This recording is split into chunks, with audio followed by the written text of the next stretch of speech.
خب ببین این نکتهش اینطوری که احتمالاً چون با وی پی ان وصلیم وسطاش احتمالاً یه 10 دقیقه یه رو بگذره کیفیت میریزه به هم و صدامون دیلی میاد و اینا. ولی نکتهش اینه که این الان اون پایین سمت راست شاید ببینی داره لوکال داره ریکورد میکنه روی هاردت. خب بعد از این که تموم شد این فایل لوکال تو آپلود میکنه، چون اینی که الان داریم با هم صحبت میکنیم خراب میشه.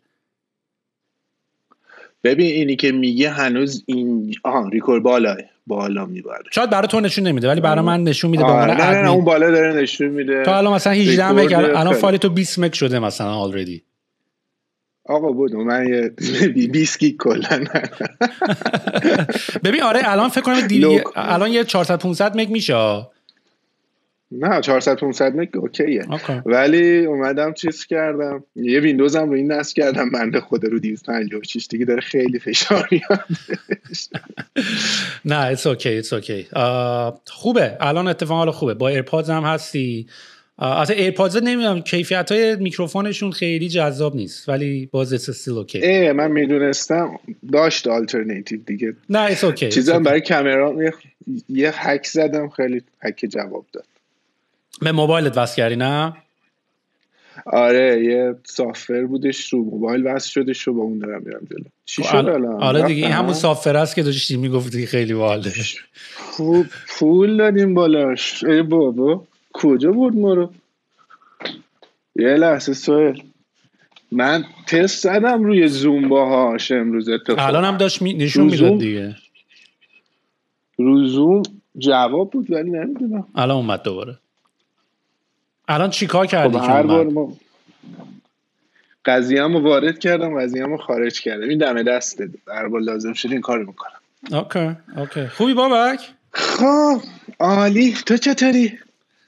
منم خیلی خوبم.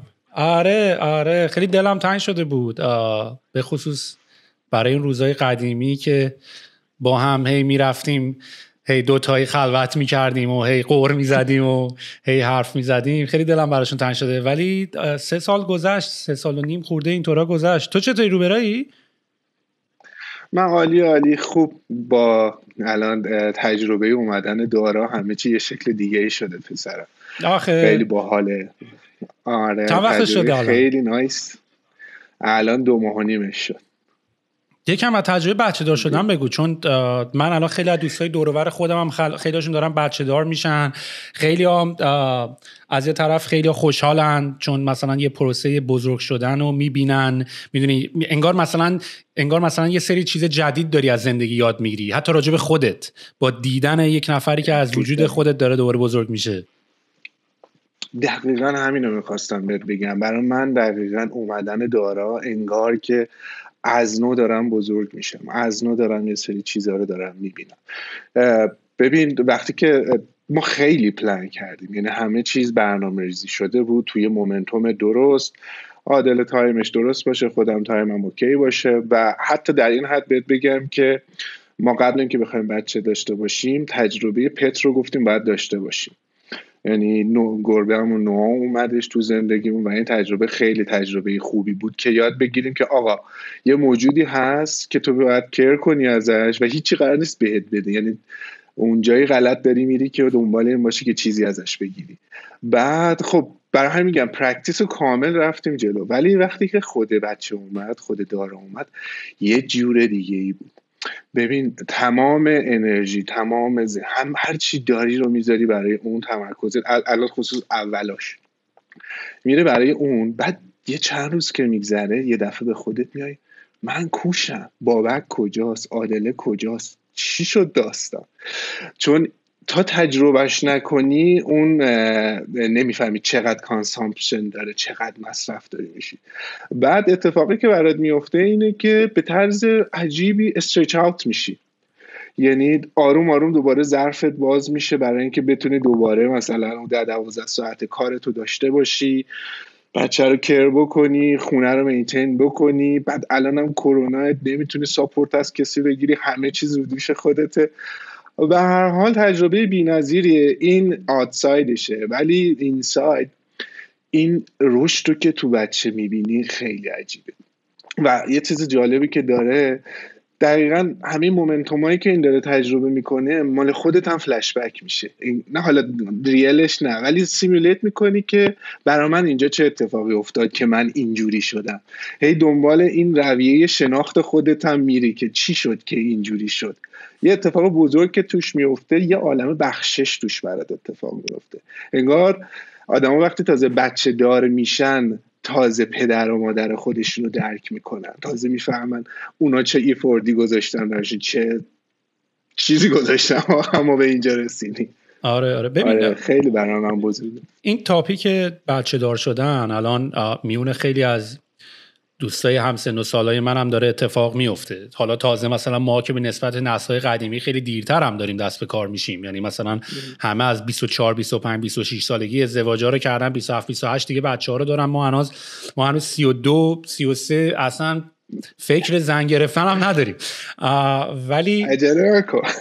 آره و این تاپیکیه که خب یه مقداری توی این سن من خب با دوستایی هم که میگردم که مثلا تازه بچه دار شدن یا تازه ازدواج کردن این صحبت‌ها رو داریم. معمولا هم این صحبت‌ها خیلی صحبتاییه که ملت خیلی نسبت به شرایطی که خب براشون افتاده راحت نیستن راجع به بعضی از موضوع صحبت کنن. چون مثلا بعضی موقع بچه‌ها خیلی دایرکت میپرسن آقا تو که الان بچه داری، بچت مثلا 6 7 سالش شده، باز اگه برمیگشتی عقب بچه دار میشدی؟ تو که مثلا ازدواج کردی، مثلا زنم داری، مثلا اگه برمیگشتی عقب ازدواج میکردی؟ میدونی من از این سوالا خیلی میپرسم و خب مسلماً هم همه اون آزادی رو ندارن که آنطور که باید و شاید جواب تو بدن، یا رو عمرن بهت نیاد بگن نه من از ازدواجم ناراضیم مثلا، میدونی، یا من مثلا دیگه بچه دار نمیشم، چون احساس میکنه تا حتی اگرم بخواد واقعا حرف آنست بزنه ولی جاج داره میشه، یا حداقل شاید اون حرفشو نتونه درست بهت برسونه چون یه منظور دیگه‌ای داره، از یه شرایط خاص دیگه‌ای میخواد قور بزنه، ولی اون وقت کلهم داره بحث اونو میبره زیر سوال.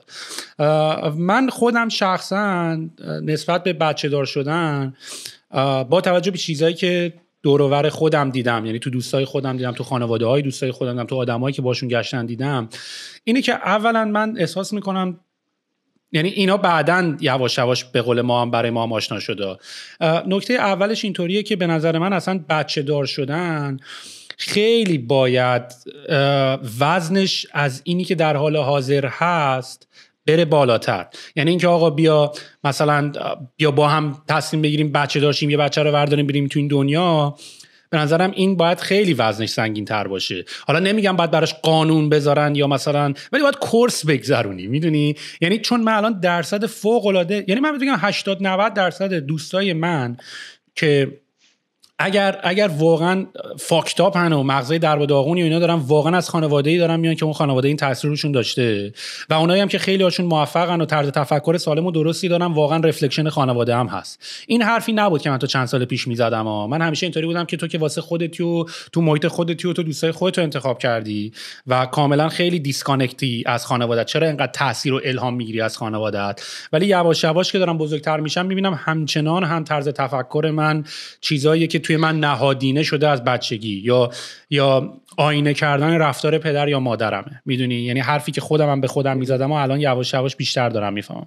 و من الان درصد خیلی از بالایی از دوستای خودمو که میبینم بچه دار شدن simply they are not qualified که بچه داشته باشن، میدونی، یعنی اصلا من اینطوری هم که تو اصلا با بچه چی میخوای رفتار کنی، یا اصلا وضع مالی خودت چطوریه که داری این کارو میکنی، یا اصلا چطور جرئت میکنی که آرزوهای خودتو برآورده نکردی یا آرزوهای دیگر رو بیاری. یعنی من اینقدر از این سوالات دارم که یه مقداری از این قضیه خیلی میترسم، ولی از یه طرف دیگه با حس استارتاپی و اینا که داشت شروع کنی، اینا همش باید درآد. اگه قرار بود همه آدما قدیم هم این کارو میکردن که هیچ کی این کارا رو نمیتونست بکنه و اینا خودش پوشه برات. یعنی هر دو تا آرگومنت رو میفهمم، ولی من خودم اصلا احساس آمادگی ندارم حتی برای ازدواج. ببین تو به یه خردی رسیدی که دقیقاً اینو که بری جلو بهش شاید برسی. همون که داستان آرزوها رو گفتی داستان خیلی مهمیه.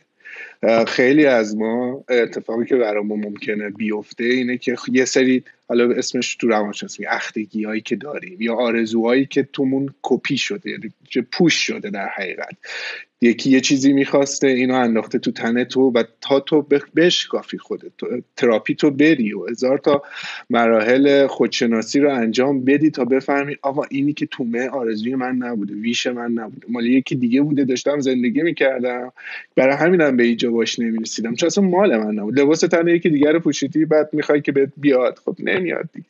حالا اینو خیلی از موقع میاد البته شده من لباسای بعد بپوشم خیلی هم بهم اومده. ولی داستان اینه دیگه، باید حواست باشه اگه خودت به اینجا رسیدی که فهمیدی اینا رو، بعد شاید میشه گفت یه پنجره و یه دونه چکو خوردی که بری برای مرحله بعدی. چون در مورد بچه واقعا مهمه که خودتو نریزی توش، دیزایرهای خودتو نریزی توش، چیزایی که خودت می‌خواستی و نشدی و نریزی توش، حتی چیزایی که خودت خواستی و شدی دلیل بر این نیست که برای اون بنده خدا بخواد کار بکنه. میدونی این خیلی مهمه.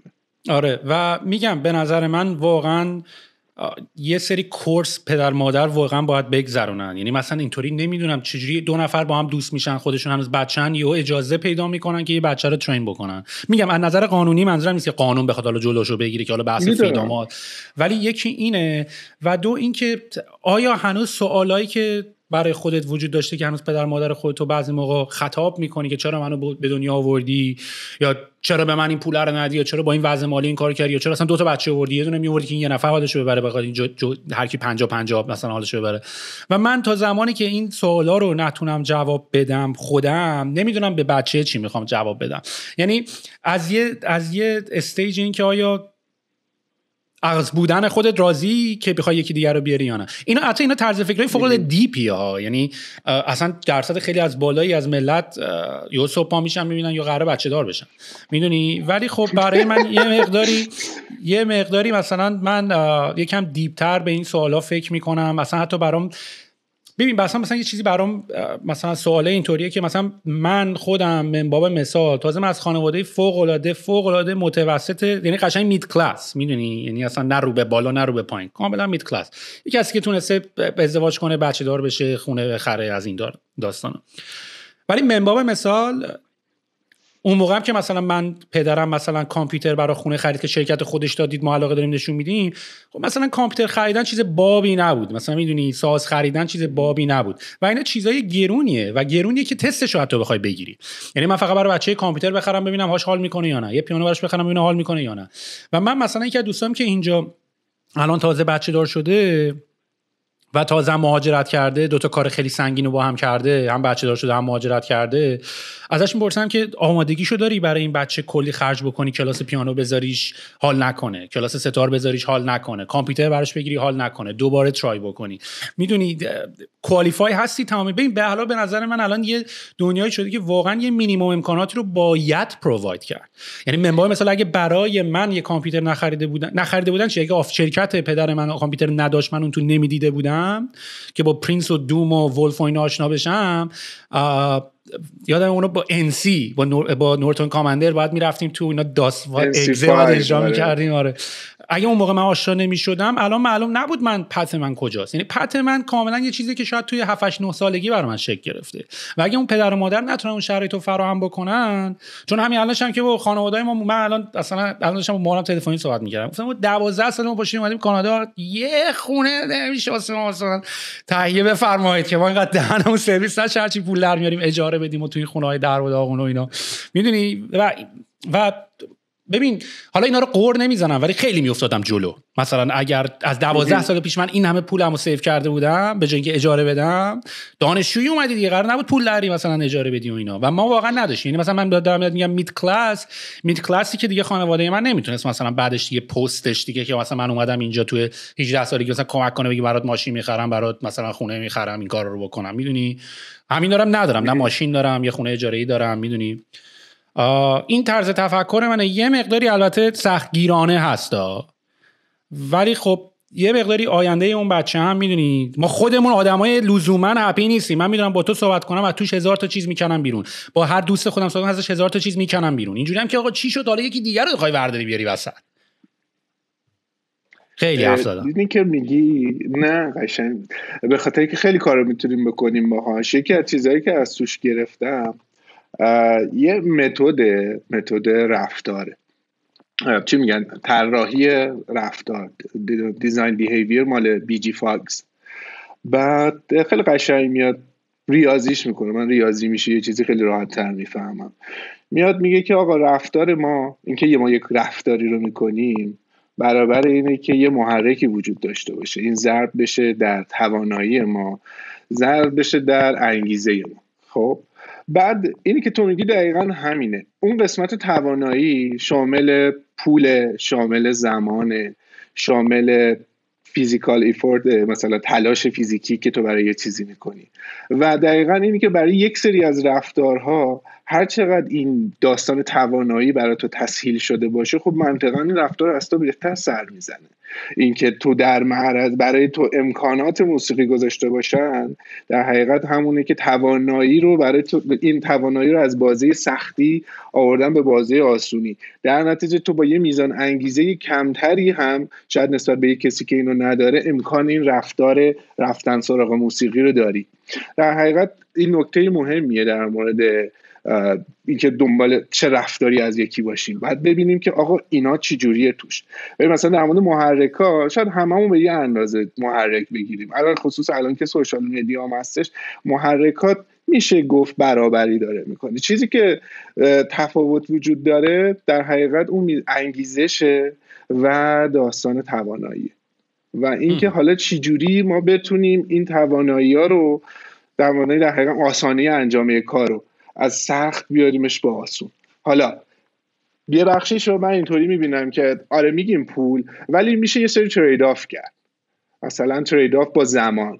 شاید یه چیزی رو میخوای ایمیدیت امروز داشته باشی، خب وقت پول بیشتری براش بدی، حالا میای اینو تایمش رو طولانی تر میکنی، خب ولی مثلا با کاست کمتری مثلا 2 سال دیگه، 1 سال دیگه خواهی داشت.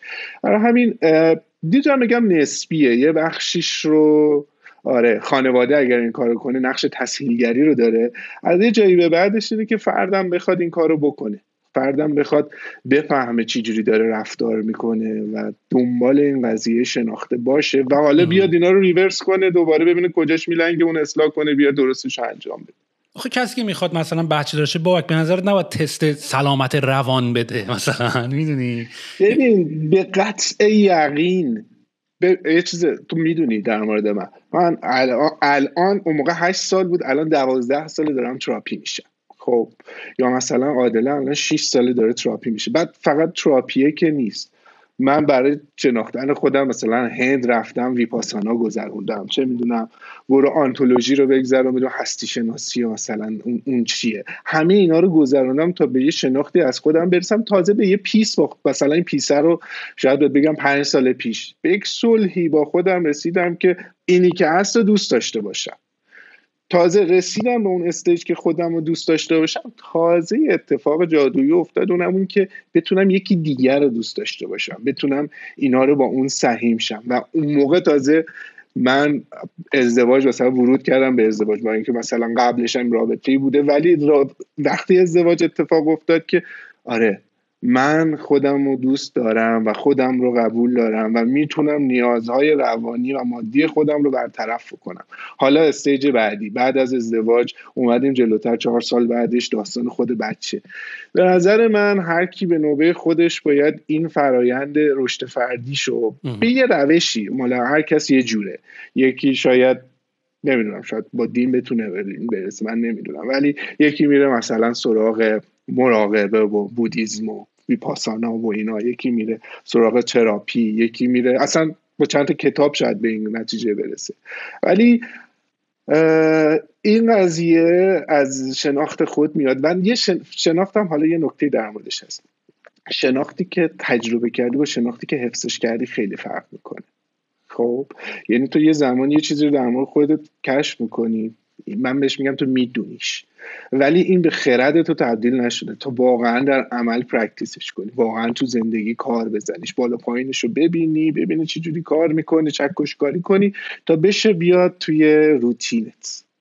اصلا یکی به از نظر من حرفت کاملا درسته، برای اینکه باید پدر و مادر این کارا رو بکنن تا بتونن یه موجود سالم به این دنیا بیارن. اصلا یکی از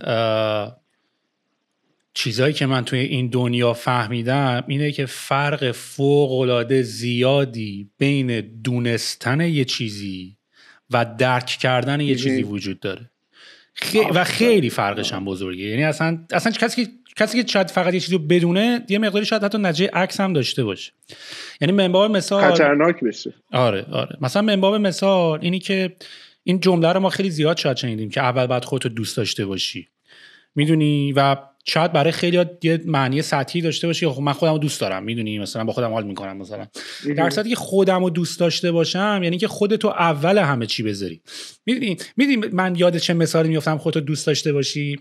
این سوار هواپیما هستی وقتی میخوان بهت نشون بدن، میگن وقتی هواپیما داره سقوط میکنه این ماسکای اکسیژن از بالا میافته، اونجا به تاکید میگن که آقا اول فاز وفاداری و نمیدونم مامان بازی و اینا ور نداری بذاری رو دهن بچه‌ها، اول ماسکو میذاری رو دهن خودت و بعد میذاری رو دهن بچه. و دلیلش هم خیلی ساده است، به خاطر اینکه اول تو باید به خاطر به عنوان کسی که میخوای تیک کیر بکنی تو باید کانشس باشی و تو باید حواست باشه که بتونی از این تیک کیر بکنی. کافیه تو در اون لحظه که رو بچه میذاری تو از هوش بری و اون بچه هم دیگه نجات پیدا نمیکنه.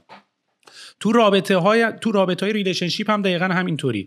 یعنی اصلا من دیدم که حتی خیلی مثلا اونایی که اونایی که تو رابطه خیلی منطقی ترن و خیلی ایوالو شدن و به رشد شخصی رسیدن، همیشه به طرف مقابلشون میگن اول به خودت میرسی، اول حال خودتو خوب میکنی و بعد با من صحبت میکنی. ولی معمولا همیشه دیدی برعکس، اینجوری که تو من نفر اول تو هم و بعد تو باید به من کیر بکنی و اینا. ولی تو اول باید به خودت برسی که حال خودت خوب باشه که بتونی به حال بقیه هم کمک کنی، میدونی. اول باید ماسکو برای خودت بذاری، خودت باید اکسیژن بگیری و بعد به بقیه برسی.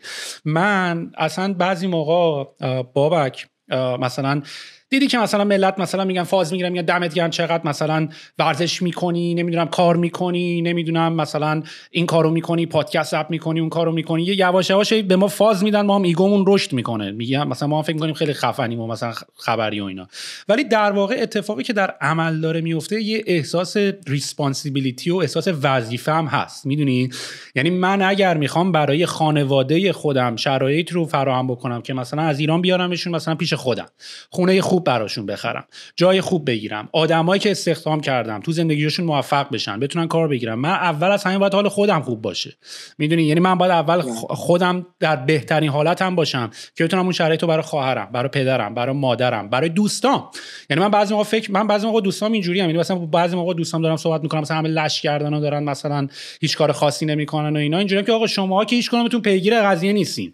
فکر کنم من باید یکم بذارم پشتش، مثلا بتونم یه ویلایی بخرم سخت داشته باشه، بتونیم یه جایی بریم و این که همه دور هم جمع شیم. شما که هیچ بخاری ازتون بلند نمیشه مثلا، میدونی. یعنی یه زمین تنیس بزن پویا میاد. آره ولی متوجه منظورم هستی. یعنی مال منم یه احساس وظیفه است، یه جنبه ریسپانسیبیلیتی داره، نه اینکه لزوما بخوام خیلی هم به خودم هم مثلا حال بدم که بگم مثلا من این کارو میکنم. من لزوما دارم سعی میکنم که برای این که شرایطی رو برای خانواده، برای دوستان، برای خودم، برای اطرافیانم فراهم بکنم، اول از همه خودم باید تیک کیر بکنم.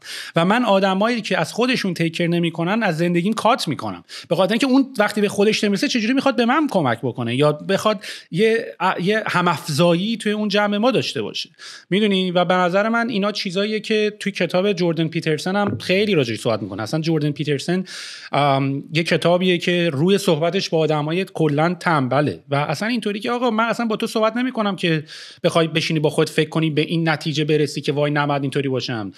You are responsible، بخوای یا نخوای، میدونی. دوست داشته باشی، دوست نداشته باشی، خوشت بیاد، خوشت نیاد، میدونی. کتابه که یکم جردن پیترسن هم خیلی باهاش حال نمیکنن ولی من خیلی باهاش حال میکنم چون رو درواسی نداره. اینجوری که من حال نمیکنم تو مثلا خوشت میاد خوشت نمیاد، دنیا فیر آن فیره، من اصلا کاری با این ندارم. This is what you gotta do، میدونی. و باید ریسپانسیبل باشی و باید این کارا رو باید بکنی. و این قدم اوله. قدم‌های بعدیش اینه که حالا این کارو چجوری میتونی فانش بکنی، چجوری میتونی حال بکنی حالا با این کار، میدونی. من اینجوری نگاه میکنم. خیلی ببین اینی که میگی از هر ور، یعنی از هر فلسفه‌ای دارم نگاه میکنم، کاملا درسته. مثلا جردن پیترسن رو گفتی، در مورد فرانکلین کاوی دقیقاً اومده یه چیزی گفته، یه پدی رو تعریف کرده. پد خیلی برای من همیشه معنی میده. ببین تو شنا بلد نباش، برو یکی رو تو آب نجات بده، هم خودتو غرق میکنی هم اونو مسلما غرقش میکنی. میاد میگه که ببین ما همه که به دنیا اومدیم 100% وابسته بودیم، الان دارا وابسته است، تا یه مدتی تو رشدش این وابستگی رو داره. اگر سالم رشد بکنه به مومنت خودش، به زمان درست خودش، بند نافش قیچی میشه، بند ناف روانیش، و میره به واسه فرایند استقلال ذهنیش، خب مستقل شدن. یعنی من از همین الان باید بپذیرم که دارا رو باید بپذیرم اون روزی که میخواد مستقل شه، و همونطور که برای خودم اتفاق افتاد وقتی من مستقل شدم در این استقلال تونستم رشد بکنم، اون موقع از چیزی به نام همبستگی تعریف میشه. مادامی که من وابسته باشم همش دارم چنگ میزنم به چیزهای مختلف، دور و بریام هم میکشم پایین. وقتی به استقلال رسیدم تازه پتانسیل این رو پیدا میکنم وارد یه رابطه بشم، یه همبستگی رو ایجاد کنم. حالا اون موقع تعریف سینرژی مطرح میشه و خیلی چیزهای دیگه. در مورد فان داستان گفتی، باز چقدر تئوری‌های مختلف امروز مطرح شد. ببین برمیگردم، ایکیگای شنیدی؟ چی رو؟ ایکیگای نه. آره ببین ایکیگای حالا قصهش طولانیه، فقط بیام بهت بگم. ببین میاد میگه که 4 تا اسکوپ داریم ما، 4 تا اسکوپ تو زندگیمون داریم. مثلا علاقه‌مندیامونه، توانمندیامونه، چیزی که ازش پول در میاریم و چیزی که به جامعه میتونی کمک کنی. ترکیب اینا با هم دیگه وسطش یه چیزی رو تعریف میکنه به نام ایکیگای. یه جورایی هدف زندگی تو میشه، چیزی میشه که تو هر روز که انجامش میدی داری باش حال میکنی، اصلا چیزی به نام خسته شدن نداری، دنبال تعطیلات نیستی براش، داری باهاش همینطور زندگی میکنی. چرا؟ از دیزایرات اومده، یعنی از علاقه های درونیت اومده، تواناییش هم داری، در نتیجه کانفلیکتی نمیخوری، پول داری در میاری ازش، پس به انگیزه بیشتری میده. در این عالم برای پیرامونت میتونی مفید باشی. وقتی بتونی این بالانس رو ایجاد بکنی اتفاق خیلی عجیبی برات میفته. کاری که داری میکنی همینطور خود کار کردنته که خودت تو رو هی جلو میبره، همینطور به تو انرژی میده، انگیزه، متناوب داری جلو میری. ببین حتی تو ریلیشنشیپ هم همینه به نظر من، میدونی؟ یعنی به نظر من اصلا الان ملت زمانی که میرن دنبال ریلیشنشیپ و دنبال پارتنر را پیدا کردن، حالا چه پارتنر چه دوست، مثلا فقط بری دوست، معمولاً از پر کردن یه خلایه. یعنی تو ریلیشنشیپ از تنهایی میخوای 2 نفر باشین، ولی به نظر من خفن‌ترین رابطه و ارتباطات زمانیه که تو خودت هپی، با خودت خوشحالی، صرفاً برای بزرگتر کردن این چی بهش میگن، به اصطلاح بزرگتر کردن این دور و ور و این دنیای خودتی. یعنی تو برای اینکه توی رابطه با یه نفر وارد میشی لزوما وارد نمیشی به خاطر اینکه یه خلایی رو از خودت پر بکنی، با خودت خیلی حال میکنی، با خودت خیلی اوکی، کاملا ایندیویدوالیتی تو داری و حالا وارد یه نفر دیگه هم زندگی کردی که چیزایی که تو داری با اون اشتراک گذاشته بشه، چیزایی که اونم داره با تو به اشتراک گذاشته بشه و یکم این چیزت بزرگتر بشه، این ایریای زندگیت، این دنیات بزرگتر باشه. آره، ولی نه این که مثلا بخوای یه خلای رو پر کنی، حالا ما با همین چون میخوایم تنهاییمون رو پر کنیم، یا ما میخوایم مثلا با هم باشیم، یا میخوایم کارامون رو با هم بکنیم. میدونی اینجوری به نظر من یه مقداری بد این رفتار ریلیشنشیپ و بچه دار شدن و همه اینا به وجود اومده و به نظر من خیلی الان، یعنی اینایی که من دارم بهتون میگم اینا چیزایی که من خودم دارم میبینم یعنی دو دستگی رو دارم میبینم که مثلا یه سری آدمایی که با یه همچین دیدی رفتن چقدر دیگه واقعا رفتن جلو و بعد یه سری دیگه خیلی لیمیتد موندن و یه حد دیگه اینجا انجام دادن. ببین باز دوباره دقیقه 30 شد و من با کسی که دارم صحبت میکنم و معرفی نکردم. حالا درسته که تو دیسکریپشن و اینا حالا مینویسیم و اینا، ولی میخوای اصلا تو کی هستی که اینا رو میگی؟ میدونی اصلا تو رو چه حساب اینا رو میگی؟ کی گفته ما باید به تو گوش کنیم؟ میخوای یه ریز بگی اصلا چیکار داری میکنی الان؟ مثلا خیلی وقتم ازت خبر ندارم، میخوای یه آپدیت بدی اصلا از بعد ریحون، قبل ریحون چیکار کردیم با هم اینا رو، اصلا یه آپدیت بده ببینیم چندیم با هم. آره چرا که نه. خب حالا فکر کنم تو دیسکریپشن میذاری بابکم، خودم رو دوست تو میدونم و خیلی هم خوشحالم ازش. دوستیمون برمیگرده به تجربهمون توی ریحون یه دوره‌ای بودش که من تو سراوا اکت از EIR میکردم. اون موقع یه سری کارهای اپریشنال بود و یه سری کارهای این که بخوایم بیزنس رو اسکیل کنیم و اینها، و این فرصت پیش اومدش که با هم کار شروع بکنیم و در ادامهش هم کار رو با هم ادامه دادیم و جای خیلی خوبی داشتیم میرسیدیم. اولین جلسه که هم دیگه دیدیم و یادته؟ آره آخه خیلی جالب. اون موقع که تو آواتک بودی هم من حواسم به تو بود. خب کلا آدم جذابی بودی برام، به خاطر اینکه انرژی قشنگی داری و کریتیوی. من دوست داشتم این فضاتو. ولی آره اولین جلسه یکیش که اگه اشتباه نکنم توی خود آواتک بود که داشتی پیچ میکردی، پروگرس کارتو داشتی میگفتی، فاند کانسامپشنتو داشتی مطرح میکردی و اینها. آره گرده به اون موقع تو این من چیزی که یادم میاد اینطوری بود که اگه خب میدونی که اون موقع اینوستورای ایران و تو اون زمان و اینا خیلی پوشی بودن و بدو تو 2-3 سال بعد مثلا کاری که اوبر کرده رو بعد میکردیم مثلا. حتی خب ما هم بی تجربه بودیم که مثلا فایت بک نمیکردیم و اینا. بعد من یادمه توی یه جلسه من بودم که بحث همه این داستانا بود. من بودم و سراوا و تو هم از سمت سراوا اونجا بودی و هی اتک میشد که آقا پروداکت اینجا اینجوری، سلز باید اونجا اینجوری. بعد من یادم قاطی کردم که گفتم آقا من چند تا دست دارم، یا حتی مگه کمپانی چند تا فوکس همزمان الان داره، اول این بعد این میدونیم. و مثلا اینجوری بودم که گفتم آقا مثلا من دست تنها میدونی، یعنی مثلا من نیاز دارم که خب اگه مثلا یا من باید پروداکت رو ببرم جلو یا اپریشن رو ببرم جلو میدونی، و اونقدر آدمای سینیور تو کمپانی نداشتیم که بخوان این قضیه رو کمک بکنن و اینا. و من یادم جلسه که تموم شد تو گفتی کمک میخوای؟ من همونجا تو همون جلسه هم مثلا خب دیده بودم تو همون جلسه و اینا نوعی که مثلا داشتی مثلا دفاع میکردی از شرایط و اینا گفتم آره همون اومدی بیرون، فردا اومدی ریون. اینجوری اصلا دیگه با هم دوست شدیم و دیگه بعدش تا الان ادامه پیدا کرد. آره اون موقع من درگیر چند تا پروژه بودم. یکی همین کارخونه نوآوری آزادی بود و اینها، و واقعا دوست داشتم که با تیم کار بکنم و تیمی که این تینکینگ متدولوژی که از تو میدیدم توش باشه. و واقعا هم حس کردیم، یعنی پروگرسی که با هم داشتیم بی‌نظیر بود. ما با اون تیم کوچیک، تیم 12-13 نفر بود، چه اچیومنت هایی آنلاک کردیم. اشتباه زیاد کردیم خب، ولی نسبت به دستاوردهایی هم که داشتیم به نظر من اون اشتباه هیچ بود. آره ببین اشتباه‌ها، نکته اشتباه اینه که کپاسیتیت برای تکرار اشتباه و نمردن چقدره. میدونی بقیه تیما مثلا این جون تو سوپر ماریو میمونه دیگه. مثلا شاید مثلا اسنپ با توجه به اسکیلش و زمانی که توی بازار بود و اتفاقایی که براش افتاد و اسنپ اکوار شد، نمیدونم زود فود اکوار کرد و اینا، مثلا شاید 20 تا جون داشت میدونی، مثلا هی میمرد دوباره یه جون دیگه بود. ما مثلا 3 تا جون داشتیم 3 تاشو که برن کردیم دیگه تمام شد. 3 تایی کرچنگ حالا یه دونه هم تو الان لازم نداری بدون.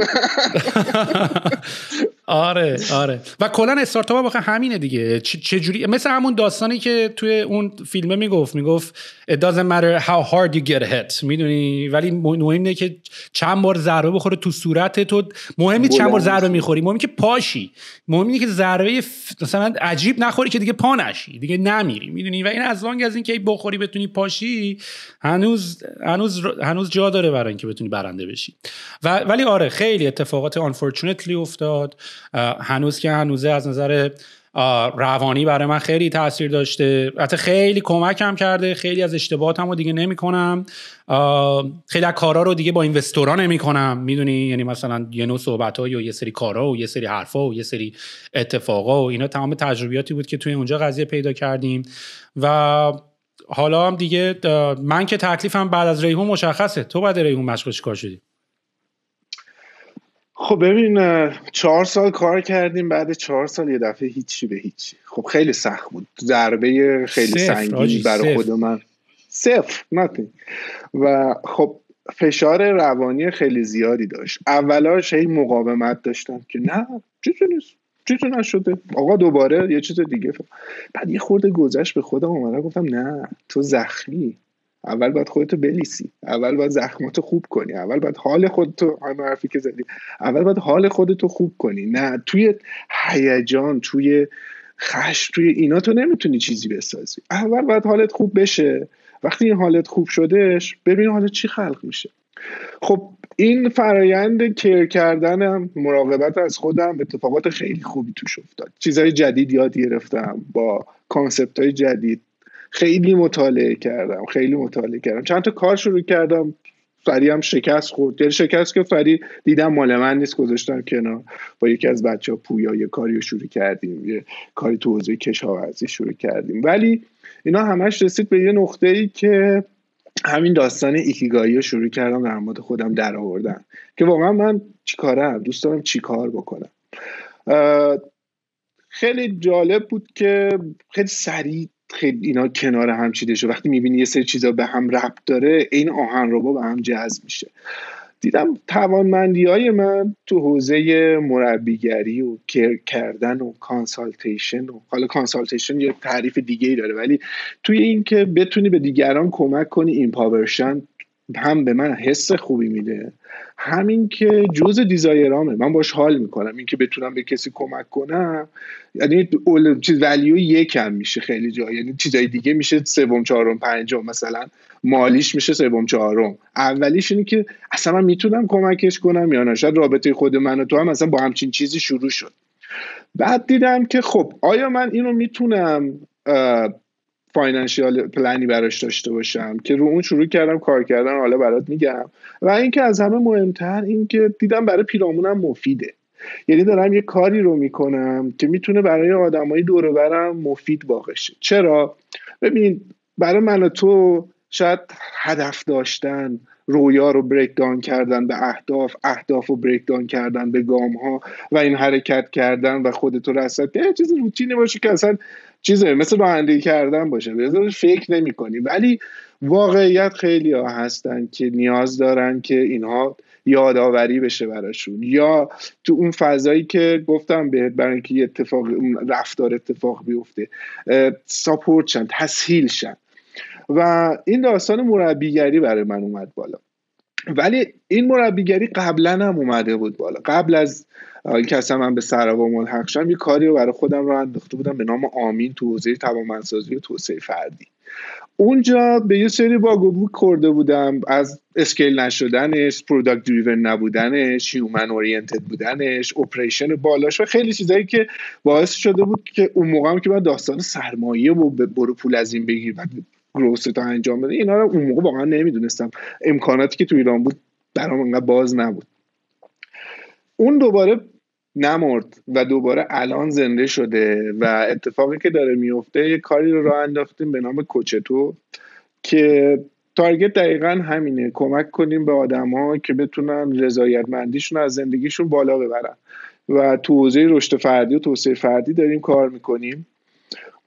حالا از فضای محتوا گرفته تا فضای تولید ابزار گرفته و یه پلنی هم داریم که یه کانسپتی به نام لایف کوچ، میدونیش کانسپت لایف کوچ تو ایران الان ترنده، داره کار میکنه و جواب هم میگیره. حالا ترند چرا جواب میگیره؟ یکی از دلایلش اینه که آدما با چیزایی مثل تراپی، مثل مشاوره، اینا یه گارد دارن. خب ولی وقتی کانسپت مربی میشه، این گارد میریزه و راحت تر پذیرش دارن نسبت بهش. و خب در حقیقت تو تراپی و اینجور چیزا هم از گذشته خیلی عقبی میاد به سمت حال کنونت و این گذشته خیلی درداره برای افراد میاره و فرایند طولانی میکنه. ولی توی کوچینگ تو لحظه اکنون به سمت جلو داری حرکت میکنی، در نتیجه سرعت دستاورد داشتن فرد بالاتر میشه. خودت هم میدونی وقتی فرد شروع میکنه اولین دستاورداشو داشته باشه، کلی هورمون تو تنش داره آزاد میشه که باعث میشه که بخواد بازم تکرار کنه و یه دفعه یه پدی رو شروع میکنه مثل بولدوزر داره میره جلو که زندگی خودش رو بسازه. مثلا مال ما هم یه چینی رفته زیر زبونمون که داریم این کارا رو همچنان ادامه میدیم با اینکه هنوز شکلات رو نخوردین، یعنی رفته لای دندونه. این میدونی این همون بود خیلی خوشمزه بود. آره این میدونی یعنی این ببین مثلا تو تلویزیون نگاه می‌کردی می‌بینی یارو آیلند خرید و بیل گیتس رو می‌دیدی و نمیدونم مثلا آدمای پولدار می‌دیدی، حالا هر کاری به این ندارم، و خب تو همیشه احساس می‌کردی این که دیگه به ما نمیخوره، میدونی اینا که اصلا مال ما نیست، خوش باد. ولی دیدی که سوسوی رسیدن به اینا هنوز هست، میدونی یعنی اصلا همین که چیزی ببین مثلا دلیلی که استارتاپ من مثلا کاری ندارم استارتاپ مال بچهای تکی و اگه تو کامپیوتر و تک و اینا باشی، این انترپرنورشیپ حالا باید برای با ابزار با تکنولوژی باشه. الان هنوز سوراخ قضیه بازه، میدونی یعنی این شیرینی این که آقا اون هست، میدونی یعنی تو بتونی کاملا از نظر مالی بخوای یه ولت خیلی بزرگی رو مثلا جنریت بکنی که بعد ولتر اصلا برای خودت نمیخوای، همین که حرفی که بهت زدم پخش بکنی تو کامیونیتی خودت. من حتی اگه بتونم منطقه داونتاون خودم هم گلکاری کنم، میدونی اون کارو میکنم، میدونی آسانسور ساختمونم خفن کنم میکنم، میدونی ولی شیرینیه به قول تو رفته زیر زبونه. آره این ولسو که گفتی خیلی چیز مهمیه، به خاطر اینکه حالا نمیدونم شاید کالچورالی باشه، فرهنگی باشه که وقتی در مورد پول حرف زده میشه این یه چیز مادی جالبی نیست، خیلی نه آفرین دقیقاً خیلی مادیگراییه که در مورد پول حرف زده. ولی خب دوست عزیز تا موقعی که تو پول رو به دست نیاری هم باز برگردیم به همون نمودار رفتار، اون توانایی انجام یه سری کارا رو نداری. تو موقعی که سهیل پول نداشته باشه نمیتونه پادکستی رو درست بکنه که بتونه اینطوری شیر بکنه. خب اگر تو مضیقه بودش اصلا میکروفون رو نمیتونستم بخرم و وقتم نداشتم، یعنی آرامش ذهنی که خب اوکی من الان نمیخواد زجه پول بزنم، میدونی میتونم بشینم یکم فکر کنم، با آدما برنامه‌ریزی کنم، صحبت کنم، یه وقتی بذارم کنار میکروفون بخرم، کوالیتی رو ببرم. این that is wealth و هیچ ربطی به مادی که پول آدمت زیاد میشه. من پول بخرم که نمیرم مثلا، حالا چرا اون کارا رو میکنم ولی مثلا نمیرم مثلا جت بخرم که wealth کمک میکنه کاری که بیشتر دوست دارم و بیشتر بکنم. دقیقاً اون فزایندگی رو داره دیگه. من پول به دست میارم باز کاری که دوست دارم رو بکنم، که کاری که دوست دارم باز قراره نفع به دیگرانم برسونه، باز قراره پول بیشتری تولید کنه. باز این چرخه پول رو اینجوری قلمبه داشتن و گرفتن یه جا پس انداز کردنش و شو آفش کردن، خب اون مال من نیست، فکر نمی‌کنم برای تو هم باشه. ولی این که اون پوله بیاد و این فزایندگی رو داشته باشه، تو هی بتونی کار جدید بکنی، هی خلق جدید کنی. ما خیلی امید داشتیم که مثلا ریحون یه خروجی داشته باشه که اون خروجیه به منتج بشه که دیزایرامون رو بریم انجام بدیم. وقتی که نشدش واسه من خودش یه عالمه رشد بود، به خاطر اینکه باعث شدش که خیلی ساده تر ببینم این رو، خیلی به قول تو اون سوسوه رو ببینم، اون بارقه رو ببینم و اون بارقه رو بگیرم و برم دنبالش بگم بابک still there is a chance go for it. آره دقیقاً. و همین حرفی که تو داری میزنی به نظر من مثلا این بحث تو آمریکا هم خیلی زیاده برای این مثلا برای اینکه تو بتونی یه مثلا این پولی که دست آدمای خیلی ثروتمند و اون 1% و اینا هست، مثلا مثل اپل و نمیدونم ایلان ماسک و بیل گیتس و اینا، یکی از این آرگومنت ها اینطوریه که آقا نه مثلا بحث گاورمنت ها و بحث انتخابات و اینا که نگیم تکس این آدمای ثروتمند رو بیشتر کنیم، پولو بتونیم بیشتر بچرخونیم، یا مثلا یه استاندارد اینکامی برای همه آدما باشه، میدونی یعنی مثلا بحث شلتر، بحث غذا، بحث سقف بالا سرت، اینا رو همه رو مثلا ما پروواید کنیم. ولی یکی از آرگومنت های سنگین هم همینه، میگه آقا تو ترجیح میدی پولی که یا آدمی مثلا مثل ایلان ماسک داره یا شرکت اپل داره در میاره رو مثلا دوست داری بریزی تو مملکت که یارو معتاده دوباره بره همون موادشو بکشه و اونایی هم که این کارو نبودن برن مشروب بخرن و پول خراب بکنن دوباره، یا ترجیح میدی پول دست همین اپل بمونه بیشتر روش هم افزایی انجام بده؟ میدونی یعنی یکی از بحث‌های همیشه انتخاباتی اینی که تکس ولتی رو باید تکس بکنی و پایین رو نباید بکنی و باید استاندارد اینکام برای همه بذاری، یکیش همینه. و خیلیا including myself من خود من معتقدم که ترجیحاً به جای که پول برداری همینجوری مفتی پخش کنی تو مارکت دست همین آدما باشه، هم افزایش بیشتره، 100x هم بیشتر خب در میارن نوش جونشونن، بعدش هم این آدما پولا رو خرج میکنن. حاجی تو بهت گفتم یه آماری از عددشو درست نمیدونم 550 میلیون دلار مسکه فکر کنم یک انسان بیشتر نمیتونه خرج بکنه. تو اینا میبینی بیلیونرای 12 بیلیونی و 13 بیلیونی هن. ولی تو 4 تا 5 تا ماشین لاکچری تو بخری و جزیره تو بخری و جت تو بخری و 3-4 تا بیشتر از 550 میلیون نمیتونی دلار خرج کنی. واسه همینه که فلانتروپی و اینا میبینه و خوبه اون آدما اکتیون، اون آدما انرژی دارن، اون آدم نمیشه لش کنه تو خونه. میدونی ولث به نظر من درک کردن این که ولث با پول فرق داره خیلی مهمه. یه ترجمه ای داره، حالا ترجمهش فقط توانگری. ببین پول برای تو توانگری میاره، میتونه به تو این امکانو بده که کارهایی که میخوای بتونی بکنی.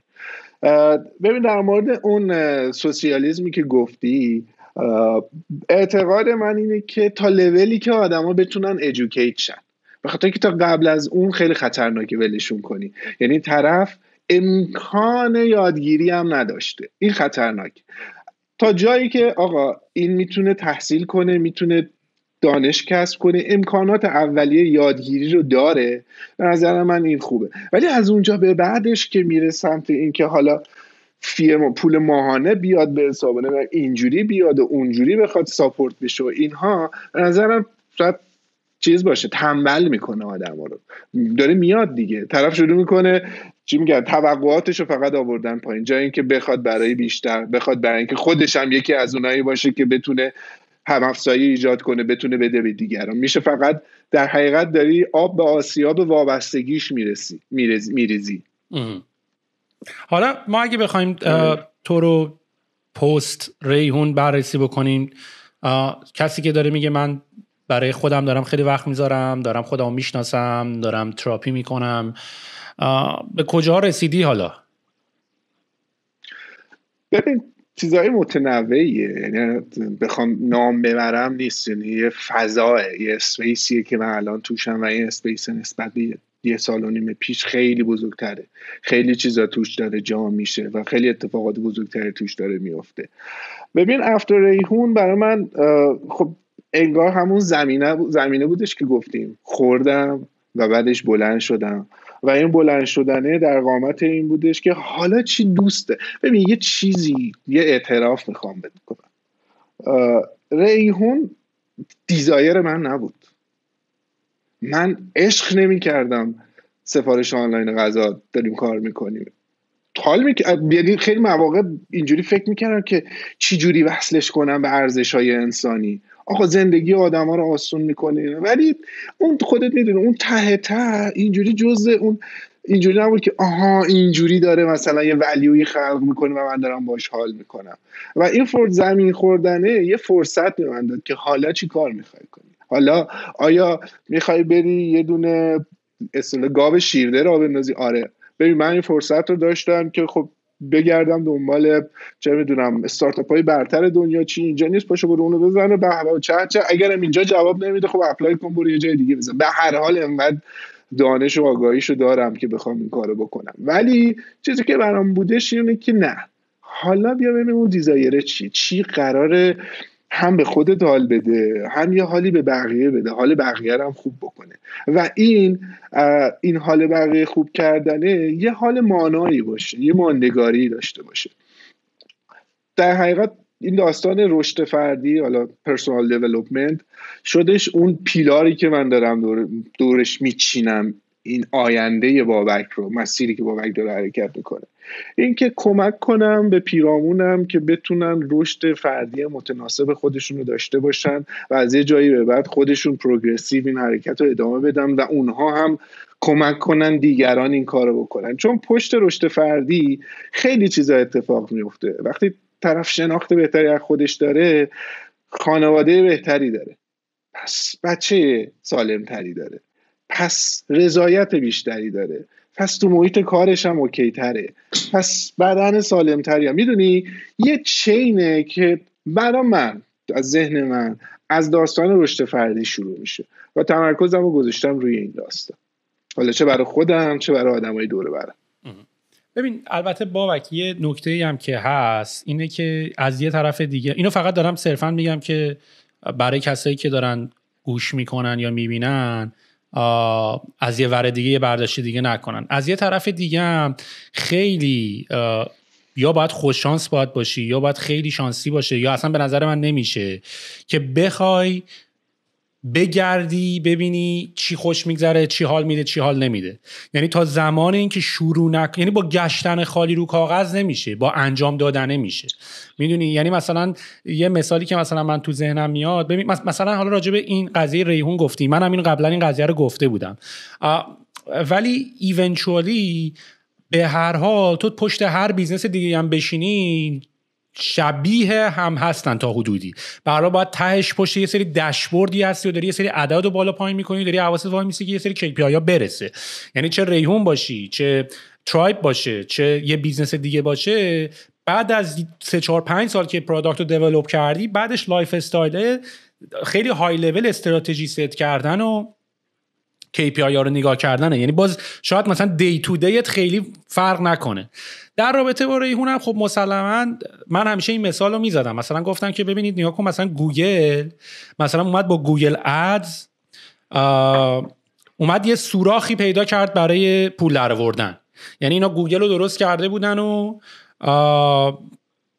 این پسر ایرانی هم بود کمانگر که گوگل اصلا ادوردز اون موقع آورد و کلا اصلا گوگل سوراخ پول درآوردن رو که پیدا کرد دیگه، حالا برو جیمیل بزن و جی سوتس بزن و الان که شده ورک پلیس و نمیدونم 1000 تا سرویس دیگه بزنه، فقط به خاطر اینکه اون آب باریکه رونیو رو پیدا کرد. و خیلی از بیزنس‌ها اینطوریه. یعنی مثلا آمازون هم همینطوره، یه آب باریکه‌ای داره و مثلا بعد دیگه تونست رو واسطه اون AWS و اینا رو سوار بکنه. اوراکل حتی همینطور، اپل حتی همینطور. اپل اصلا آرگومنتش اینه که ما سافتور رو فری کردیم چون داریم پول اون رو هاردور در میاریم. میدونی اصلا مگه ما میتونیم بشیم iOS بنویسیم بعد مجانی بدیم بیرون؟ میدونی. ولی خب اینا این سوراخ‌ها رو پیدا کردن. توی ریحون هم یه همچین آرگومنتی بود. میدونی یعنی تو به واسطه آبراری که یعنی تو سوراخ رونیو، سفارش آنلاین غذا خیلی جالب میتونی در بیاری و بعد حالا میتونی شروع کنی اتوماسیون کردن رستوران ها. یعنی ناتمام کارهایی که میتونی بکنی دیگه. میدونی من یادمه مثلا منوهای دیجیتالی آفلاین، میدونی که الان مثلا سر کرونا من اینجا اینقدر میبینم هرس میخورم بابک، مثلا تو الان اینجا یه QR کد هست اینجا دیگه بهت منو نمیدن دست بزنی به مثلا بعد از کرونا اینا به منو اینا، با گوشیت سری QR کد رو اسکن میکنی، منو میاد بالا، منو رو همونجا میبینی، همونجا میتونی اوردر بدی، همونجا غذا رو برات میارن. من یادم مثلا ما تو ایران میخواستیم با وصل شدن به لوکال وای فای رستوران و از این کارا، یعنی ما همه این ایده ها رو داشتیم میدونی، و حالا با توجه که تکنولوژی کم پیشرفت کرد حالا به شکل‌های متنوع دیگه، ولی همون ایده ها رو الان داریم میبینیم. و ایده بیشترش دنبال این بود که اون سوراخ باریکه رو چجوری میشه پیدا کرد که بعد بشه کارهای خیلی باحال‌تر هم روش کرد. ولی بدبختی بود که ویژن ماها اینجوری بود. ما ویژن مثلا 5-6-7 ساله داشتیم ولی اینوستورها این ویژن رو نداشتن. من خیلی حواسم هست این حرفو بزنم که وقتی میخوام بگم ما داشتیم اونا نداشتن بعد برداشت نشه قضیه، چون من نمیگم ما اشتباه رو ما کردیم اونا کردن ما اشتباه نکردیم، ولی ما اعدادمون برای زمانی که شرکت داشت کار میکرد اعداد مناسبی بود میدونی، یعنی برای سال اول، برای سال دوم، برای سال سوم کمپانی داره کارشون میکنه، داره میره جلوتر و ما لانگ ترم، یعنی ما حواسمون به روزمرهمون بود، حواسمون به این بود که مثلا اتفاق خاصی در روزمرگی نیفته، ولی یه ویژن خیلی بلندتری داشتیم. ولی خب اصلا برای اینوستور اصلا اینا بازی نه. اینوستور ما واقعا خیلی دنبال مثلا مارکت بگیری و اینا بودن میدونی، در صورتی که ما اینوستورای اینجایی ما مثلا خیلی از کارا رو به ما میگن نکن آقا، اون رقیبت داره میکنه، ما اصلا میخوایم این خوبی رو در حق دنیا بکنیم میدونی، ما میخوایم اینو تو دنیا فیکس بکنیم میدونی. یعنی اینوستور هم دنبال یه کار درست درمون بال کردنه، نه اینکه فقط بزنی دری. مال تو ایران یکم اینجوری بود میدونی، بدی بری و این اتفاقا برای ما توی اون استیج افتاد دیگه. ولی خب ما هم کم اشتباه نکردیم میدونی، ولی خب اشتباهی ما یه جورایی هم چیز بود دیگه، به همون تحمیل زیاد شد. تحمیل شد، بخشش تحمیل شدن بود، بخشش بیا رو راستشی. بذار سوال ازت اینطوری پرسم، بذار پس یه توضیح بدم. من بعد از اینکه از ایران اومدم بیرون، بابک تا فکر کنم 1 سال، بابک چقدر بعد از من همچنان تا 1 سال بعد سال. آره تا 1 سال بعد از من شما الان تو ریحون بودین و تو اکتینگ سی او بودی و تو خیلی حتی شاید حالا من با تو هر هفته صحبت می‌کردم ولی تو شاید حتی برای اولین باره که من تو بخوام بپرسم که مثلا یعنی چیزایی که حالا نمیخوایم داستان تعریف کنیم ولی یه چیزایی که از توش یه سری لرنینگ درات که چی شد، چه اتفاقی بعد از اینکه، چون من اون موقع که اومدم بیرون کمپانی، یعنی من به خیال این که دیگه آجی ما کار خودمون رو کردیم، پارت خودمون رو انجام دادیم اومدم اینجا، میدونی، و بعد یک سال بعد مثلا کمپانی کاملا حتی اکوزیشن هم انجام شد، این فاندی هم من یادم من تلفنام با تو هر هفته تلفنای خیلی مثبت و پوزیتیو و خوشحال کننده بود، با یه روز با یه تلفن خیلی ناراحت کننده همش تمام شد. چجوری این سرعت اتفاقات و این غیر پیش بینی ها اینجوری به وجود میاد؟ ببین خیلی چیز بود. بعد اینکه تو رفتی پروگرس خوبی توی یه چیز داشتیم، تو داستان ساپلای داشتیم، ساپلای خیلی رشد کردیم، اتفاقا اوضاع خوب شده بود، اوضاع بازار خوب شده بود و پروگرسیو داشتیم جلو میرفتیم. فقط طبق معمول بیزنس ما فاند سنسیتیو بود، به خاطر اینکه ما رشدمون با فاند بود، ما زیربنای درآمدی همچنان اونقدر رشد نکرده بود که اون استراکچر اون ارگانیزیشن اومده بودیم روش سوار کرده بودیم. بعد اتفاقی که میافتاد این بودش که با یه امید داشتیم جلو میرفتیم که با والویشن بعدی، با فاندریزینگ بعدی همه چیز طبیعی داشت جلو میرفت.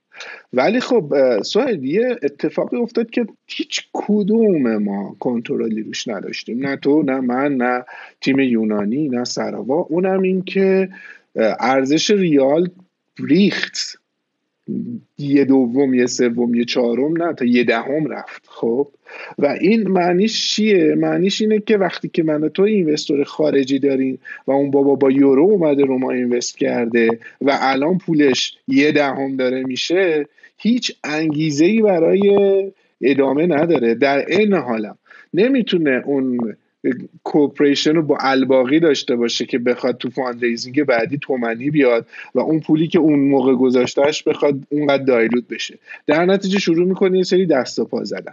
این دست و پا زدن ها اتفاقا میتونست اتفاقات خیلی قشنگی توش بیفته. یکیش داستان الوپیک بود، تا داشتیم میرفتیم خوبم رفتیم جلو، ولی بنا به دلایلی که خودت هم میدونید نشد. باز استراتژی رو بردیم برای اینکه بتونیم توی این شرایط رقابتی به پیش بریم، نه اینکه فقط خودمون رو مینتین کنیم، به پیش بریم. داستان چیلیوری مطرح شد و خب وقتی مرجر اتفاق افتاد دیگه کنترلی دست من نبود. یعنی من خودم یه ابزرور بودم، فرمون دست من نبود. من بودم الان بگم 1.5 سال بعدش بود، چون به خاطر اینکه اون فرایند انحلال و بچه ها و تصفیه ها و اینها همه پشتبندش داشت ادامه پیدا می‌کردش. خب این داستان باعث شدش که کنترلی دست ما نبود و در مورد اینکه چیلیوری چه تصمیمی بعدش گرفتش، اون تصمیمی بودش که واقعیت من اونقدر توش نبودم. من فقط یه زینفی بودم که خودم ضرر کرده بودم از این داستان. از طرفی خب سولوشن بودش که خب میاد تو تیک کیر کنیم، به من و تو همه آفر داره، به هممون آفر داره، آقا میخواید شما بیاین تیک کیر کنین داستانو. فضا و شرایط یه جوری بودش که نمیتونستی برگردی بگی اوکی من این کارو میکنم، بخاطر اینکه به هر حال تو هم بعد میرفتی توی مارکت فاند میگرفتی و بازار فاندینگ توی اون استیج خیلی بازار جالبی نبود. توی اوج داستان تحریم، توی اوج و داستان دلار دیگه، واقعا بعدش هم خوردش به داستان کرونا دیگه، شالوده تیم از هم پاشید. برای همین تا مومنت آخر این هوپ وجود داشتش که مرجر چیلیوری بخواد به جای قشنگی برسه. خب ولی کن توی پیچ آخرش این اتفاق نیفتاد.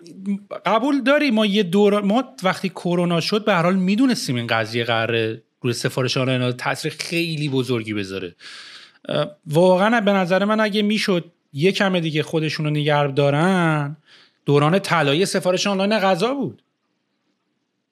100% درست میگی. ولی این یکم نگه داشتنه مستلزم یه اینجکشن فاند بود. چرا؟ 2 تیم با هم ادغام شده بودن، اوپکس کم که نشده بود بیشتر شده بود. یعنی اپریشن کاست چیلیوری حالا با اینکه خیلی تعداد بچه‌های ما کم شدن، خیلی ها دراپ شدن، خیلی ها رفتن، خیلی از بچه‌ها نرفتن حتی تو ارگانیزیشن چیلیوری، ولی به هر حال اپریشن کاست چیلیوری رفت بالا و این باید این فاند رو میگیره. و یه اتفاقی هم که افتاد برای خودمون قبلا با حرکت اول افتاد، اگه یادت باشه تا پای دیل رفتیم، بعد یه دفعه همه چیز یه شکل دیگه ای شد. واسه چیلیوری هم یه همچین چیزی پیش رفت، حالا اینجا گفتن نداره، ولی دقیقاً به داشتش یه دیلی رو میبست که کاملا برگر رو برمیگردوند و همه چیز شکلش عوض میشد. من دیجی کالا آقا با دیجی کالا ما داشتیم دیل میبستیم، دیجی کالا زد زیرش. آفرین. و خب وقتی این اتفاق افتادش دیگه آلترناتیوی نبود. جونی هم نبود که دنبال آلترناتیو، یعنی باید ببین هی بدقولی شد، یه سری حرفا میشد تا به نتیجه برسه 3 ماه 2 ماه طول میکشید، بعد آخرش جواب نه که میشنیدی، یا مثلا یه سری اتفاقا میفته، شرایط کشورم تون عوض میشد، دوباره انگار 3 ماه افتادی عقب، چون 3 ماه وایساده بودی تا اون اتفاق بیفته. ببین یه زمانی اون موقع که حال بیزینس ها تو ایران خوب بود دیگه هیچی نبود، کانورتیبل لون تو میتونستی بگیری، بریج فاندی رو میتونستی بگیری که تا اینوستمنت بعدی تو بگیری. خب دیگه این آپشن چیز شده بود، این آپشن حکم طلایه بود، یعنی دیگه اصلا دنبال بریج فاند بودیم نه دنبال خود فاندینگ. خب تو همچین شرایطی میگم علیرضا یه تصمیمی گرفت که به خودش مربوطه، ولی که اگر من و تو هم بودیم فکر نمی کنم کار خیلی متفاوتی میتونستیم بکنیم. شاید آره ریلیز چرا مثلا یه سناریوی خودم اون موقع داشتم، ریلیز خیلی شدیدی میکردیم در حد مینتین کردن سیستم رو بتونیم به بریک ایون برسونیم و این بریک ایون رو نگه داریم. ولی واقعا باز من اصلا این سناریو رو تو ذهن داشتم، ارائهش هم کردم، ولی این که خیلی خوب بعدش چی؟ تو داری مینتین میکنه، اونجایی که بیزینس فقط مینتین میکنه خیلی ریسک بزرگی داره. به خاطر اینکه تو به نظر من راه داشت. ولی بابک من با سعید رحمانی هم راجعش صحبت کردم تو همون جلسه، آخرین جلسه هم اگه یادت باشه، من گفتم به نظر من تو اون شرایطی که پول نبود، خب اصلا خیلی تکلیف مشخص. من داشتم تلفنی اینا رو صحبت میکردیم. ما اگر ایندیپندنت مونده بودیم، با چیلیوری مرج نشده بودیم، خب ما میتونستیم اوپکس رو تقریبا به 0 برسونیم. خب یعنی با بچه‌ها رو شرمنده رسوندیم. آره رسوندیم. یعنی بیزینس توی خرداد 98 ما رسوندیمش، یعنی برن ریتمون در حد 50-100 تا، یعنی اصلا چیزی نبود. ولی خب دیگه کاغذ امضا شده بود، یعنی داشتیم میرفتیم توی داستان دیل، یعنی اینا رو هم کرده بودیم که دیل راحت تر انجام بشه. ولی به قول تو اگه همونو نگه می‌داشتی، آره الان ریحون برقرار خودش باقی بود و چه بسا الان میتونست کارهای بزرگتری هم انجام بده، فاندش رو بگیره. مرج با چیلیوری رکب خوردیم، بذار اینجوری بگم، چون قرار بود اصلا هدف مرج با چیلیوری فاندینگ بود و ما همچین هم علاقه نداشتیم با رقیبمون که مرج بشیم، که نه ما پول پیدا می‌کردیم نه اونا پیدا می‌کردن. چرا؟ آرگومنت این بود، هیچ اینوستوری که الان پول داشته باشه دستش باشه، خب نمیاد وقتی یه رقیب 3 هم وجود داره پولش رو توی یه جا بریزه، چون رقیب 3 میترسه، رقیب 2 میترسه. آرگومنت و دلیل این بود که بیاین، چون اسنپ که افتاده جلو توی اون بازی زمانی، حتی هنوزم اونقدی جلو نبود که مثلا بخوایم ازش بترسیم و اینا.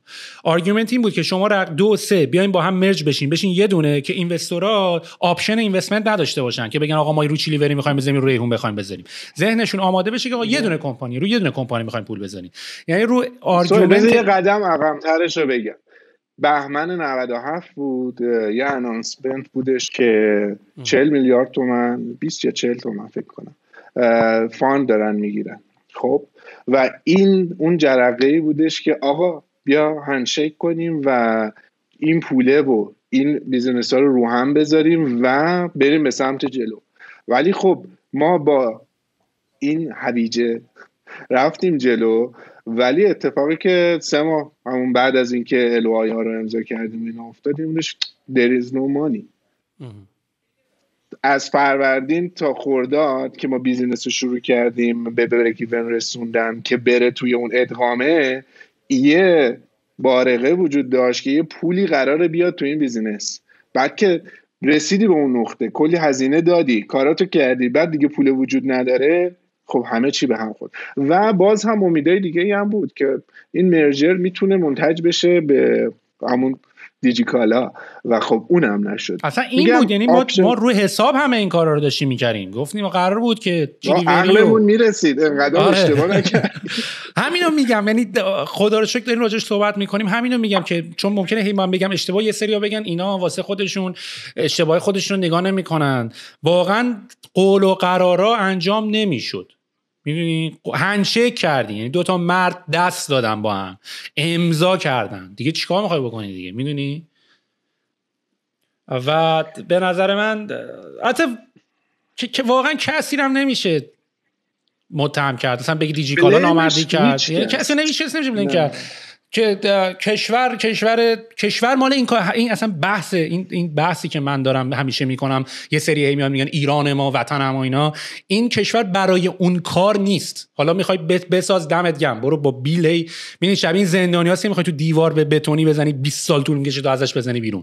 میدونی اون برای این کار ساخت این کشور، تعاریف سیستماتیکش برای انترپرنورشیپ نیست. میدونی برای این کار طراحی نشده. میگم دیگه اسکی کردن تو کویره. ببین میتونی بکنی ها، میتونی هم انقدر بری تا صاف شه ها که پشتیات راحت اونا سوش کنم یا پایین. این یه اپروچه که بخوام بهت بگم الان شاید میشه گفت خود من تو این اپروچم، یعنی اینجوری هم که دارم با این حال میکنم الان اینجام و دارم هم حال میکنم از این که هستم و آپشن زیاد دارم برای اینکه اینجا نباشم، ولی اینجا بودن یه سری ولیوهایی داره که باش هستم. نمیتونیم مقایسه کنیم به نظر من امریکا یا کانادا یا کشورهای، خیلی از کشورهای نقطه شروعشون با نقطه شروع ما فرق میکنه. این کانسپت های انترپرنورشیپ و اینجور چیزا مدرنش تو ایران همون 2012 اینا تازه داشت شروع شده بود. در مورد کشورهای توسعه یافته این قضیه برمیگرده به دهه 90شون. خب معلومه که این چیزا نه ولی معلوم، اگه معلوم بود اگه معلوم نبود ما هم نمی‌کردیم بابک. من یک دلیلی که اینو دارم میگم به خاطر اتفاق عجیب افتاد. من اینو بهت بگم، اگر حالا خیلی خوشم نمیاد انقدر رو اگر بگیم، ولی تو تصورشو بکن که اون داستان بامپ ریال اتفاق نمیافتاد، نمیریخت و اتفاقی که میافتاد بچه‌هایی که بودن میتونستن اگزیت های خوبی داشته باشن و اونایی که میشناسیم و دور برمون بودن اگر اگزیتاشون رو میتونستن انجام بدن باز دنبال اون هم افزاییه بودن و اکوسیستم تازه زنده میشد. قرار نبودش با موج یکش این اتفاق بیفته. کلا 2 تا اگزیت کافی بود که اکوسیستم شکل بگیره. دقیقاً چند تا ببین مثلا علی بابا ببین چند تا بیزینس کنار خودش رو انداخت، همون دیجی کالا چند تا فاوندرهای جدید به دنیا میان دیگه، اینوستورهای جدید به دنیا میان، فاوندرهای جدید به دنیا میان. فرصت به دنیا اومدن اینوستور جدید از اکوسیستم کارآفرینی ایران به واسطه اتفاقات تحریم و اتفاقاتی که برای ارز افتاد ازش گرفته شد. حالا میتونیم بگیم آیا تمام شد؟ نه، به نظر من اگر بتونه استیبیلیتی پیدا بکنه، شرایط استیبیلیتی پیدا بکنه و دوباره این جریان اتفاق بیفته و دوباره این بچه‌ها به دنیا میان و این بچه‌ها میتونن این کار رو انجام بدن، تموم شده نمیبینمش، خیلی سخت میبینمش. ولی حواست باشه بابک، دلیلم که من اینو دارم میگم اینطور نیست که میخوام قور بزنم به ایران. اگر هدف شیر کردن تجربیاته، من خودم این بار فهمیدم که فرق داره کاری رو کجا کردن. دلیل داره که تمام کمپانیای بزرگ مثلا تو امریکاست، نه بخاطر اینکه امریکا جای بالیه، به خاطر اینکه آدما با هم تصمیم گرفتن که این سری کارا رو توی کالیفرنیا انجام بدن. یه سری آدم تصمیم گرفتن که کارهای سیاسی رو تو واشنگتن انجام بدن. یه سری آدم تصمیم گرفتن که کارهای موسیقی رو ببریم اتریش انجام بدیم. میدونی دلیل داره که فیسبوک، آی بی ام، اوراکل آمریکایی هم، مثلا سوئد نیست، مثلا او چیز نیست، مثلا توی فرانسه نیست. میدونی و اینا هم جا داشتن دیگه. حالا مثلا اسپاتیفای اینا سوئدیشن ها، یعنی اونا هم دارن الان هم شبیه ایران شدن یا بیشتر ما شبیه اونا شدیم. ولی فقط دارم میگم که من قور نمیزنم، هر کی پایه است بره دمش هم گم این کارو بکنه، ولی با علم این که اون کشور دیزاین برای اون کار. دیدی تو مثلا میری دفتر میخری، دفتر 2 خط میگیری، دفتر موسیقیت فرق داره با دفتر نوت نویسیت، اون 5 تا خط داره، این مثلا خط نداره. خب به خاطر اینکه کارش فرق میکنه. حالا دمت گرم اگه میخوای رو دفتر مشقت موسیقی بنویسی، بنویس، کسی نمیگه ننویس، ولی این علمو داشته باشه این دفتر مال اون دفتر نیست. این موضوعی که میگی رو حالا کالچر رو بذار کنار، اکسسیبیلیتیه. در این داستان کوچینگ رو از یه ایده ادوانس تری اومد که تو میتونی مثلا با اوپن ای آی و یه سری کوچینگ بای چت شروع کنی ای آی تو توسعه دادن و در آینده کوچی داشته باشی که کاملا ای آی باشه، لایف کوچ بیسد ای آی. و این همش اکسسیبیلیتی میخواد و در این حال رونیویی که اون تو اون اسکیل بخواد باشه که تو بتونی این کاستا رو بخوای باش بدی. وقتی میای همون رو ترجمه میکنی به ایران دیگه اصلا خندت میگیره، اصلا یه کار دیگه میکنی به خاطر اینکه اون اکسسیبیلیتی و اون سرویس ها و اونا رو نداری. یه دفعه مجبور میشی از یه جای دیگه شروع کنی که آره اگه اونور بودی اون کارو میکردی ولی الان که اینوری این کارو انجام میدی. مدل عوض میشه، شکل عوض میشه. سخته و به حالا بگم سخت متفاوت که حداقل چیزی ببین خب آخه ببین کاری که ما داریم میکنیم اینجا بابک کمک دولت هم هست. یعنی من بهت میگم مثلا فاز چیز زر ندارم، این حرفایی که دارم میزنم اینجا دولت کمک داره میکنه، میدونی؟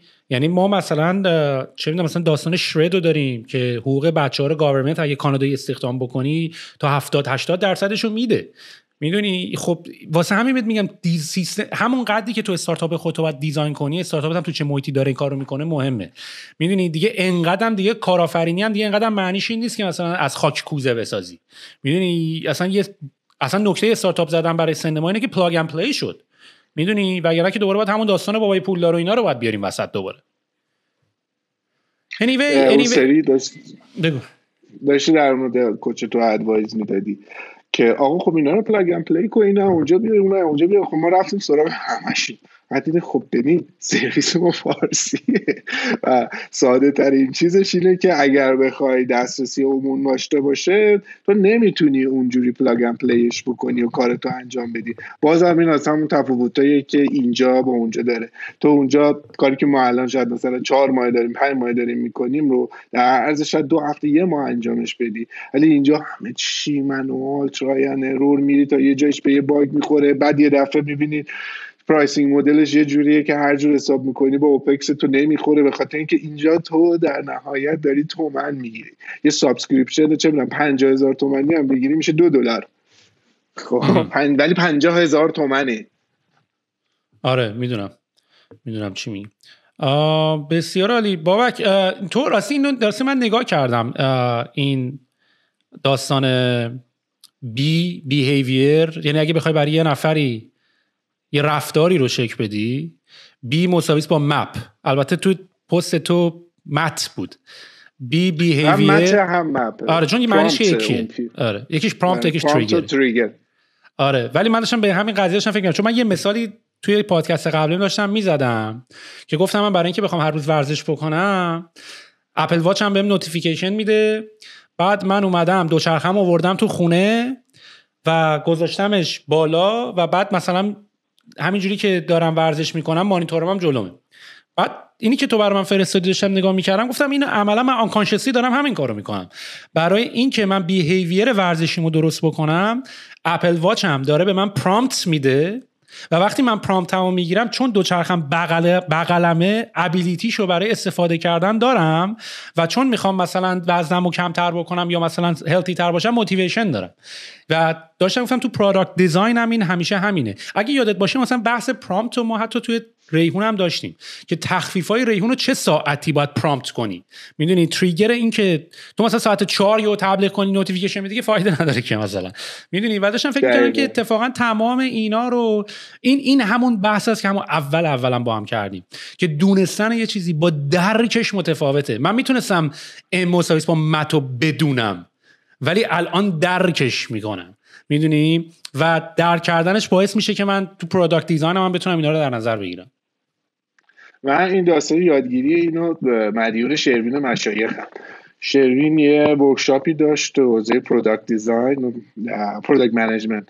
من این فرصت داشتم که باش باشم و اینها و ببین شروین خیلی قشنگ این داستانهای کاگنیتیو و اینا رو برمیداره میاره تو داستان پروداکت و اینها و اونجا دیدم خیلی قشنگ اینا رو ترنسلیت میکرد، تریگرها رو ترنسلیت میکرد و اینا.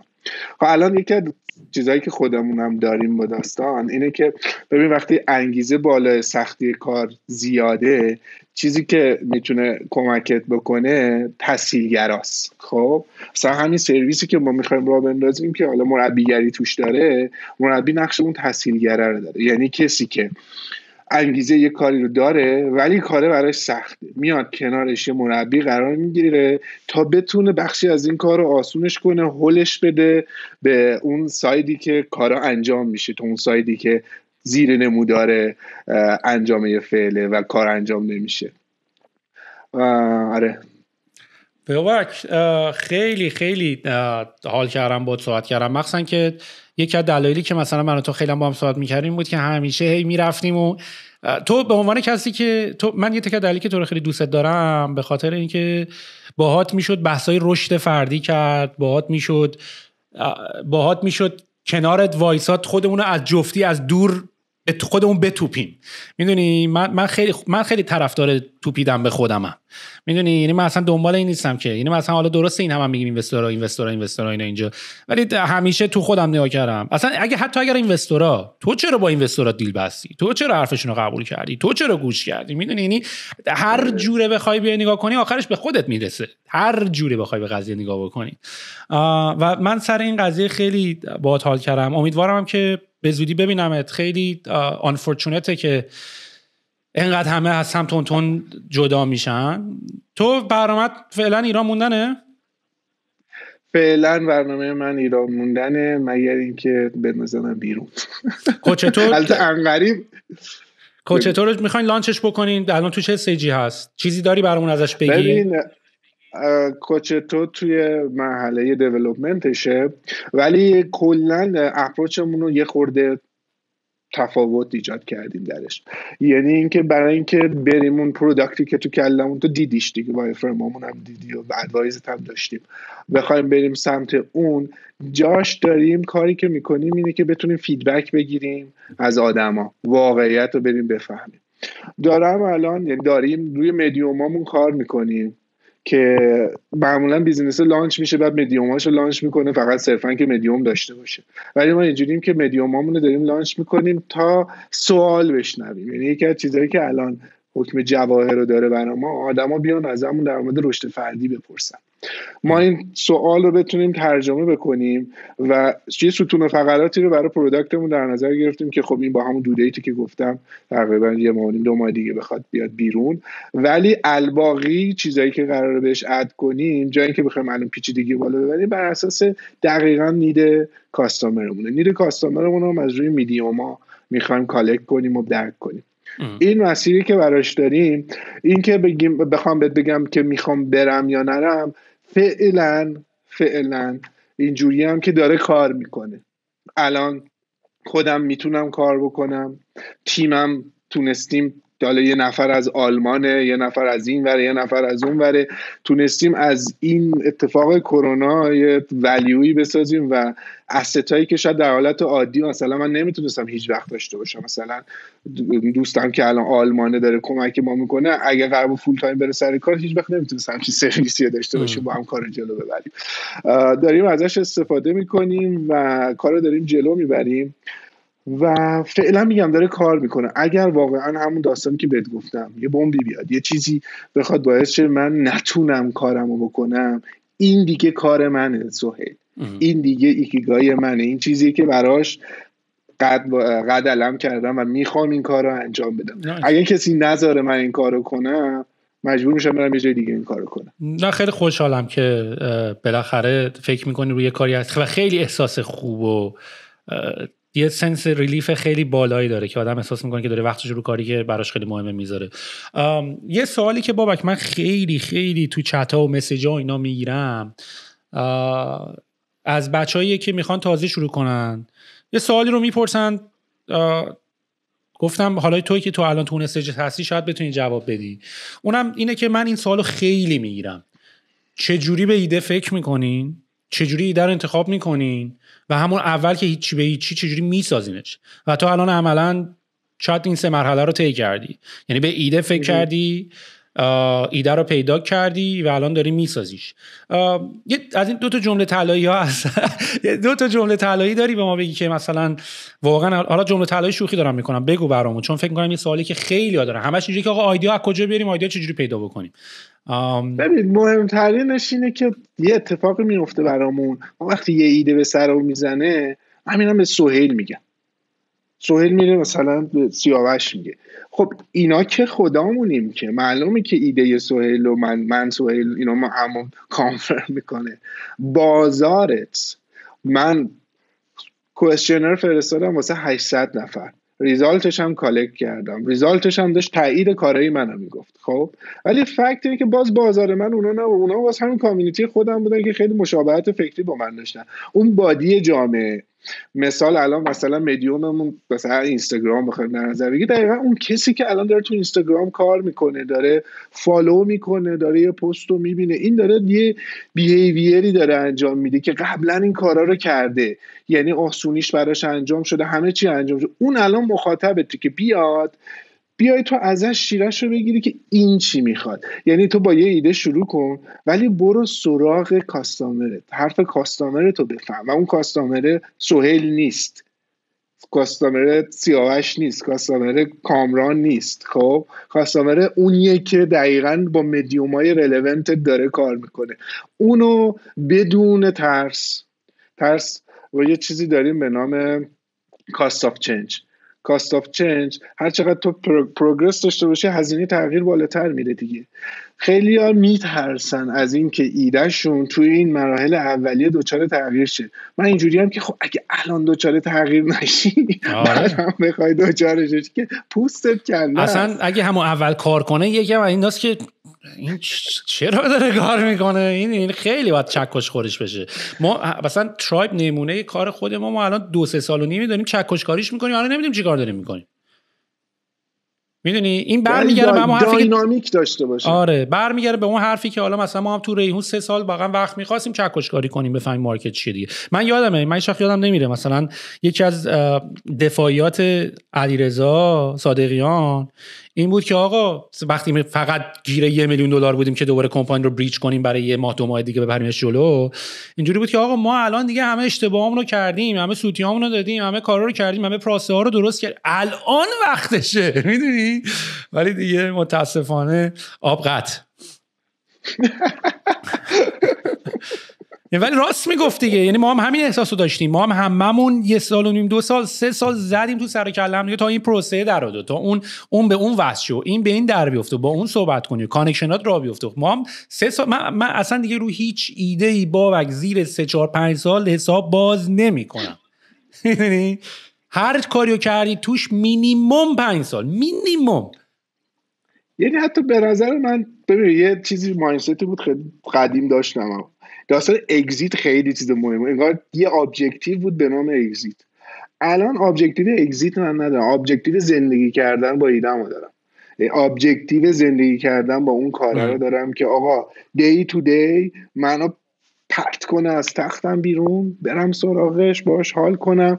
حالا یه روز کانتنت بنویسم، حالا یه روزی اتوماسیون مارکتینگ ست کنم، حالا یه روزی برم تیم ستاپ بکنم، حالا یه روزی این رو عوض. میدونید همش حول این داستان باشه. این داره به من انرژی میده. اون فضایی که آقا من دارم میدونم که برم اگزیت کنم، به نظر من الان میتونم بگم بابک دنبال اگزیت نیست تا اینکه بخواد چیزی رو بسازه که باهاش میخواد زندگی کنه.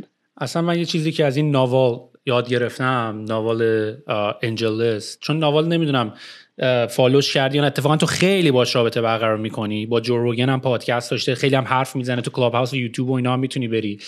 یارو به عنوان یه مانک اینوستور بیلیونر هم هست، میدونی، یعنی کسی که انجل لیست رو داره رو همه استارتاپ‌ها میزنه، ولی مانک یارو اصلا، یعنی اصلا یارو بوداییه واسه خودش.